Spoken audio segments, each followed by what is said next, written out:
दैनिक जीवन में रसायन chemistry in everyday life. मानव जीवन की गुणवत्ता के सुधार में रसायन विज्ञान की महत्वपूर्ण भूमिका है। विभिन्न पदार्थ जैसे कपास, नारियल, साबुन, रंजक, डेस, टूथपेस्ट, अपमार्जक, औषधि, कृत्रिम मिष्टकरण, परीक्षण, ईंधन, कृत्रिम मिष्टाकारक मतलब जो है कृत्रिम जो स्वीटनर आ रहा है ना, आर्टिफिशियल स्वीटनर आ रहा है, मिठाइयाँ बन रही हैं उसमें आर्टिफिशियली हम लोग ऐड कर रहे हैं, कलर ऐड कर रहे हैं, स्वीट का अलग अलग कलर हो जा रहा है। आगे पढ़ो। परीक्षक, ईंधन, प्लास्टिक। ईंधन जो है कच्चा तेल निकल रहा है उसको रिफाइनरी कर रहा है हम लोग, जो है रिफाइन करके क्या कर रहे हैं, अलग अलग वैरायटी के पेट्रोल बना रहे हैं, डीजल बना रहे हैं, गैसोलीन बना रहे हैं, HFO बना रहे हैं, फिर अलग फ्यूल बना रहे हैं। आगे पढ़िए। टरबाइन फ्यूल बना रहे हैं। प्लास्टिक, कांच आदि रासायनिक यौगिक या उनके मिश्रण द्वारा निर्मित होते हैं। हम स्वयं सुंदर रासायनिक जीवन हैं। हमारी अधिकांश क्रियाएं रसायनों द्वारा ही संचालित एवं नियंत्रित होती है। अर्थात यह कहा जा सकता है कि हमारा जीवन प्रत्यक्ष या अप्रत्यक्ष रूप से रसायनों पर निर्भर करता है। इस अध्ययन में हम औषधि, खाद्य पदार्थों और निर्मलीकरण मतलब एक तरह शुद्धिकरण जो है, निर्मलीकरण के क्षेत्र में रसायनों के महत्व का अध्ययन करेंगे। औषधि के क्षेत्र में रसायन chemistry in the field of drugs. प्राकृतिक अथवा संश्लेषित रासायनिक पदार्थ जिनका प्राकृतिक मतलब क्या होता है, नेचुरल। आपका जो आपके पदार्थ नेचुरली उपलब्ध हैं और कुछ पदार्थ हम लोग क्या करते हैं, संश्लेषित करते हैं, मतलब उसको बनाया जाता है, कृत्रिम पदार्थ जो कहलाते हैं। पढ़िए आगे। जिनका उपयोग रोगों के निदान, विवरण और उपचार के लिए किया जाता है। औषधि अथवा ड्रग कहलाती है। ठीक है। और जिनका उपयोग किस लिए किया जाता है, रोगों के निदान के लिए, लोगों को ट्रीट करने के लिए, उसको क्या कहते हैं, औषधि या ड्रग्स कहते हैं। चलो आगे।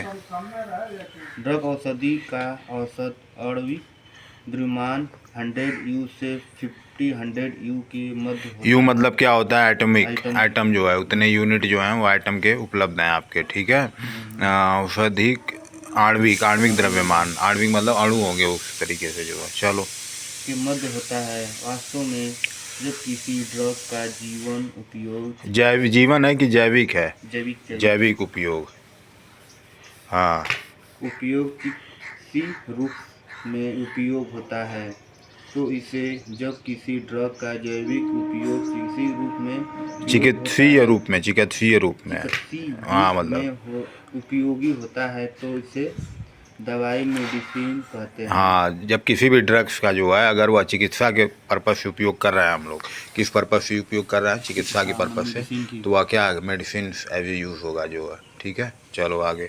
मेडिसिन जो होती हैं वो हार्मफुल नहीं होती हैं, मतलब उनका हार्मफुल मतलब उनकी आदत नहीं लगती है जो है, उनको आप छोड़ना चाहें छोड़ सकते हैं। बट ड्रग्स जो है वह जो है क्या, उसकी आदत लग जाती है। जैसे आपके हीरोइन हो गया, फिर वो आपकी बॉडी जो होती है यूज्ड हो जाती है। जैसे मान लीजिए कोई निकोटीन इनहेल कर रहा है तो वह उसकी ब्रेन केमिस्ट्री अब नॉर्मल हो जाएगी। अगर उसको वह नहीं मिल रहा है ड्रग्स जो है तो वह बेचैन हो जाएगा, अलग अलग सिम्टम्स आएंगे हुआ।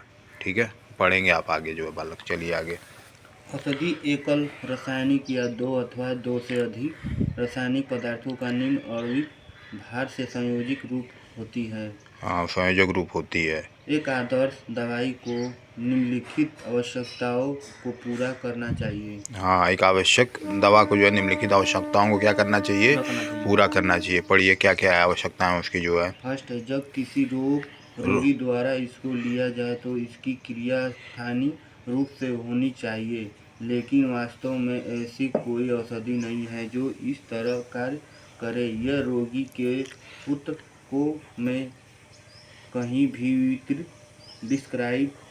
डिस्ट्रीब्यूट हो जाती है। ऊतकों में जो है, जो सेल जो है कोशिका से क्या बने हैं, ऊतक बने हैं ना। तो हम लोग कोई भी औषधि, कोई भी मेडिसिन लेते हैं जो है तो हमारे ऊतकों में क्या होती है, चली जाती है, जो डिस्ट्रीब्यूट हो जाती है।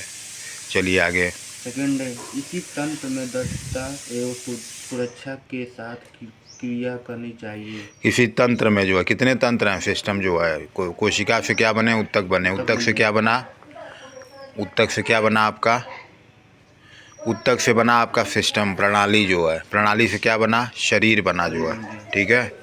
अलग अलग सिस्टम है ना जो है, श्वसन प्रणाली, फिर श्वसन प्रणाली है, ब्लड सिस्टम है आपका, एक्सक्रीटरी सिस्टम है ना, वेस्ट प्रोडक्ट को निकालने के लिए। और कौन से सिस्टम है आपके, डाइजेस्टिव सिस्टम है, नर्वस सिस्टम है आपका, ये सारे सिस्टम है। आगे आगे पढ़ो। थर्ड, इसका प्राक प्रभाव साइड इफेक्ट न्यूनतम होना चाहिए। हाँ, इसका साइड इफ़ेक्ट जो है, किसी भी दवा का जो है या मेडिसिन का जो साइड इफ़ेक्ट जो है, हाँ, वो न्यूनतम होना चाहिए, मिनिमम होना चाहिए। आगे पढ़िए। फोर्थ, यह रोगी के ऊतकों के लिए हानिकारक विषक नहीं होनी चाहिए। ऊतकों के लिए, वह टिश्यूज़ के लिए क्या होना चाहिए, हानिकारक नहीं होना चाहिए। आगे। फिफ्थ, कोशिका को औषधि के प्रति कुछ समय बाद अवरोधक नहीं होना चाहिए। ठीक है, अवरोधक नहीं होना चाहिए किसी कोशिका में, उसका अवरोधक मतलब रोकना जो है, वह रोकना नहीं चाहिए जो है किसी को। चलिए आगे। बहुत ही कम दवाइयाँ मेडिसिन उपरोक्त स्थितियों को संतुष्ट करती है। प्रत्येक औषधि की एक उपयुक्त खुराक होती है, इसके नीचे इसका कोई प्रभाव नहीं होता है। ठीक है, किसी भी औषधि का एक क्या होता है, डोज होता है, खुराक होता है, उसके नीचे अगर वो आप देंगे किसी पेशेंट को या किसी व्यक्ति को जो है, तो वह असर नहीं करेगी। जो अब ज़्यादा भी नहीं देना है, अगर ज़्यादा भी देंगे तो भी नहीं, वो तो भी नहीं वो क्या होगा, हो पाएगा, मतलब सही। चलिए आगे पढ़िए।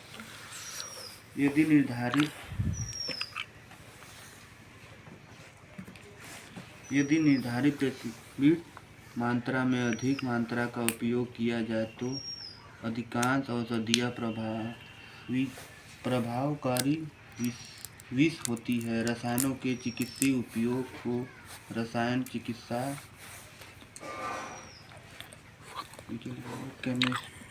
कीमोथेरेपी कहते हैं। कीमोथेरेपी कहते हैं, ठीक है, रसायन चिकित्सा। ठीक है, चलो। रसचिकित्सा वास्तव में रसायनों द्वारा रोगी को बिना हानिकारक प्रभाव के सूक्ष्म जीवों को नष्ट करना या हानि पहुंचाना है।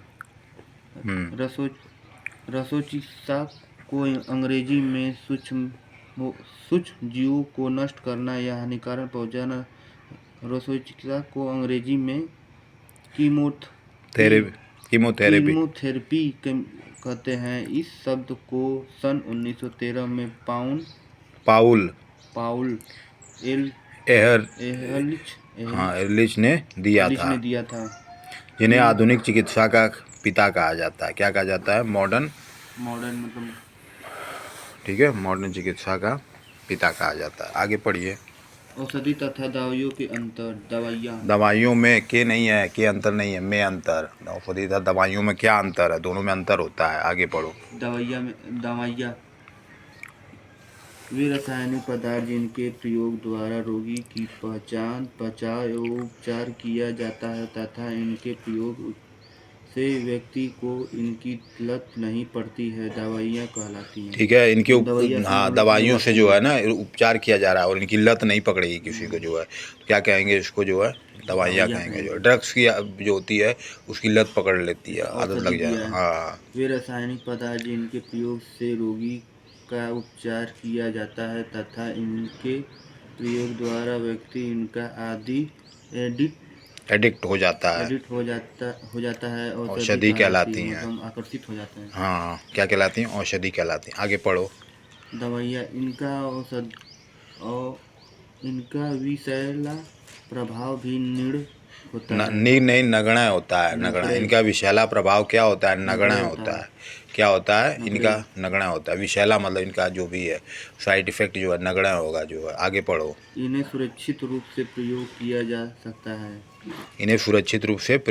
सकता है। ठीक है, आगे पढ़ो। औषधि इनका विषैला या हानिकारक प्रभाव साइड इफेक्ट होता है। हाँ, इनका क्या होता है, विषैला या हानिकारक पार्श्व प्रभाव, साइड इफेक्ट होता है। आगे। इनका प्रयोग सुरक्षित नहीं होता है। उदाहरण हेरोइन जो है, इनका जैसे हेरोइन को हम यूज़ कर रहे हैं जो है, तो इनका साइड इफेक्ट मतलब सुरक्षित नहीं होगा, जो उसकी आदत लग जाएगी जो है। मान लो जो आपके सिपाही होते हैं या जो जिसका हाथ कट गया या पैर कट गया, लड़ाई कर रहे हैं जो है, उनको क्या दिया जाता है पता है? हीरोइन दिया जाता है। वो पेन रिलीवर का काम करता है। मान लीजिए किसी की हड्डी कट गई जो है, कहीं किसी को बहुत ज़्यादा दर्द हो रहा है, तो वहाँ पे क्या देंगे उनको जो है? नहीं मिलेगा तो वो दर्द से चिल्लाएगा जो है, तो उसको दर्द को कम करने के लिए क्या करते हैं? हाँ, सारे अस्पतालों में भी उपलब्ध रहता है। आपका क्या कहते हैं, जो आर्मी है, नेवी है, एयरफोर्स, वहाँ पे भी उपलब्ध होता है। वह जो आर्मी के डॉक्टर होते हैं या मिलिट्री डॉक्टर होते हैं, वहाँ रखे रहते हैं वो देने के लिए। मान लीजिए कोई सोल्जर किसी का कुछ हो गया, कहीं इंजरी हो गई, मतलब बहुत ज़्यादा एक्सट्रीम कंडीशन में, नॉर्मल कंडीशन में नहीं कर रहा हूँ मैं जो। चलो आगे। नोट: समस्त औषधियाँ ड्रग होती है, परंतु समस्त ड्रग औषधियाँ नहीं होती है। औषधियों का वर्गीकरण, क्लासिफिकेशन ऑफ ड्रग ना। हाँ, औषधियों का वर्गीकरण, क्लासिफिकेशन ऑफ ड्रग्स। विभिन्न मानदंडों के आधार पर औषधियों के निम्न प्रकार के वर्गीकृत किया जाता है। पहला, भेषजगुण विज्ञानिकी, फार्माकोलॉजिकल प्रभाव के आधार पर, ठीक है। इसको हिंदी में क्या कहते हैं? भेषजगुण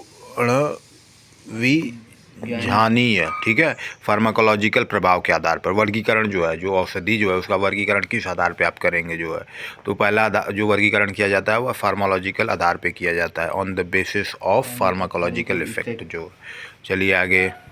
किसी भी औषधि का चयन उसके औषधि या चिकित्सीय प्रभाव के आधार पर किया जाता है। इस प्रकार का वर्गीकरण चिकित्सकों के लिए अत्यंत उपयोगी होता है, क्योंकि यह किसी विशिष्ट रोग के उपचार के लिए औषधि की पूर्ण श्रेणी उपलब्ध कराता है। इसी कारण चिकित्सक इस आधार पर इन्हें प्रतिरोधी सूक्ष्म जीवों को नष्ट करने वाले, दर्द विकिरण, दर्द का नाश करने वाले, ज्वरोधी, बुखार में शरीर के तापमान को कम करने वाली, प्रतिजैविक, सूक्ष्म जीवों की वृद्धि को नियंत्रित करने वाले आदि के रूप में वर्गीकृत करते हैं। आगे पढ़ो। सेकेंड, रासायनिक संरचना के आधार और पर दूसरा जो होता है फार्माकोलॉजिकल के इफेक्ट पे, दूसरा होता है रसायन की, उनकी केमिस्ट्री कैसी है, जो मेडिसिन हैं या जो भी है ड्रग्स, औषधि जो है वह उसकी रासायनिक संरचना कैसी है, उसके अंदर जो भी एलिमेंट्स हैं, जो भी केमिकल हैं, वह कैसे प्रेजेंट हैं जो है, उसके आधार पर जो है जो वर्गीकरण होता है उसको क्या कहते हैं? केमिकल संरचना के आधार पर औषधि का, मेडिसिन का जो वर्गीकरण हो रहा है। आगे पढ़िए बालक। रासायनिक संरचना के आधार पर, on the basis of the chemical structure. यह वर्गीकरण औषधि की रासायनिक संरचना के आधार पर किया जाता है तथा इस प्रकार वर्गीकृत औषधियों की रासायनिक संरचना तथा औषधि गुण लगभग समान होती है। आगे पढ़ो। उदाहरण दिया, NH2। वह बेंजीन का है फॉर्मूला, वह जो बना है ना, वह बेंजीन है। सल्फर का एलिमेंट, सल्फर का कितना होता है? सल्फर की वैलेंसी कितनी होती है? पता नहीं। सल्फर की 6 होती है बालक, ठीक है। इसलिए देखो सल्फर पे कितने बॉन्ड लगे हैं? 6 बॉन्ड लगे हैं।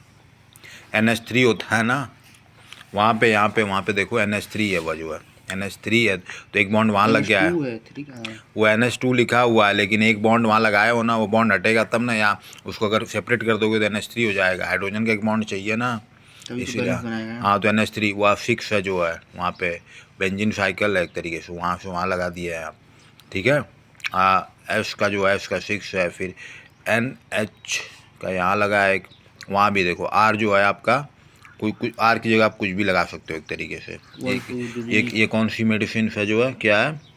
सल्फेनिमाइड की सामान्य संरचना जो है। विभिन्न सल्फा औषधि निम्न है, जो कि सल्फेनिलेमाइड की व्युत्पन्न है जो है। चलो आगे, ये देखो पहला वाला है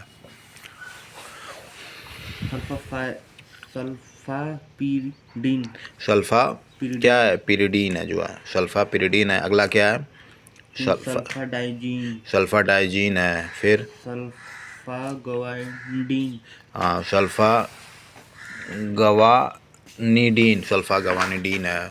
फिर चले सल्फा थायोजल, हाँ सल्फाथायोजल। नोट शरीर में स्टार्ट। नोट शरीर में प्राणटोसिल एक यौगिक सल्फेनिक एमाइड में बदल जाती है। मतलब क्या हो गया, क्या लिखा है? शरीर में प्रोंटोसिल एक यौगिक सल्फेनिल अमाइड में बदल जाती है, जो वास्तविक असरकारक यौगिक है। मान लो यह क्या है, जो हमारे शरीर में जो होता है आपका, औषधिकारक क्या होता है? हाँ औषधिकारक क्या होता है? हाँ औषधिकारक क्या है? कहाँ लिखा है, दिखाओ। असरकारक है। असरकारक है ना, असरकार मतलब असर कर रहा है जो है, असरकारक मतलब वो असर करेगा, वो जो यौगिक है आपका जो है वह बदल जाता है। असरकारक यौगिक है, मतलब असर करेगा। हाँ यौगिक क्या होता है? कंपाउंड इसको कहते हैं। मान लो हाइड्रोजन है, फिर उसमें बहुत सारा है, नाइट्रोजन है, अलग अलग है, अलग अलग फंक्शन ग्रुप हैं, तो वह क्या हो जाएगा, यौगिक हो जाएगा। आगे कई सल्फेमाइड अनुरूप संश्लेषित किए गए हैं। इनमें से सल्फापिरिडीन अत्यधिक प्रभावकारी है। तीसरा, एक विशिष्ट जैव रासायनिक प्रक्रम प्रक्रिया के आधार पर। ठीक है, तीसरा वर्गीकरण जो है क्या है? एक विशिष्ट जैव रासायनिक प्रक्रम पर क्रिया के आधार पर। ठीक है,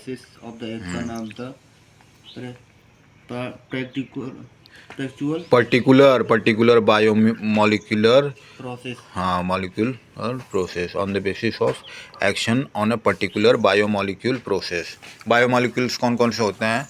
nucleic acid, protein, nucleic acid होते हैं, प्रोटीन होते हैं, कार्बोहाइड्रेट्स होते हैं, फैट्स होते हैं। इन पे जो अटैक कर रही है जो मेडिसिन जो है, या मतलब उन पे वो प्रयोग की जा रही है, समझ में आ गया? तो उसको क्या कहते हैं आपका? ये भी एक वर्गीकरण है। किस पे वह जार, मान लीजिए हमने मेडिसिन लिया जो है, तो वह क्या है, उस पे जाके वो कार्य कर रही है, उसके आधार पे। पहला वर्गीकरण किसके आधार पे था? फार्माकोलॉजिकल। दूसरा क्या था जो है, रासायनिक संरचना के आधार पे। तीसरा क्या है आपका, किसके बेस पे है बताओ? मॉलिक्यूलर, उस बायोमोलिक्यूल्स जो भी हैं हमारे, उस पे जो वर्क कर रहे हैं, जो कार्य कर रहे हैं, उसके आधार पर है। आगे पढ़ो इसको पूरा। इस प्रकार का वर्गीकरण किसी विशिष्ट जैव रासायनिक प्रकार बायोकेमिकल प्रोसेस पर औषधि के प्रभाव पर आधारित होता है। उदाहरण औषधि जिनका प्रयोग एलर्जी को नियंत्रित करने के लिए किया जाता है। एलर्जी को नियंत्रित करने के लिए, या क्या है, औषधि जो है वह एलर्जी को नियंत्रित करने के लिए उपयोग की जा रही है। पढ़ो आगे। प्रतिहिस्टैमिन कहलाती है। मतलब ये क्या होता है प्रतिहिस्टैमिन? प्रतिहिस्टैमिन कहलाती है, उसका नाम है जो है नियंत्रित। प्रतिहिस्टैमिन हुआ जो है, उसका नाम है हुआ जो है, जैसे आपका नाम है कुछ, उसी तरह उसका भी नाम है। आगे पढ़िए। समान रूप से थोड़ा अपने हाथ में लीजिए बालक, ये जो 25 सेंटीमीटर नहीं रहेगा तो नहीं दिखेगा आपको, जो आपका 25 सेंटीमीटर तक ही दिखेगा आपको।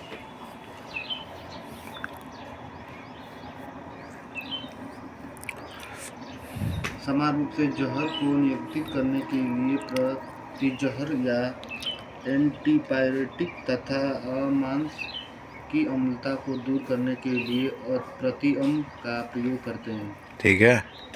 चौथा, आणविक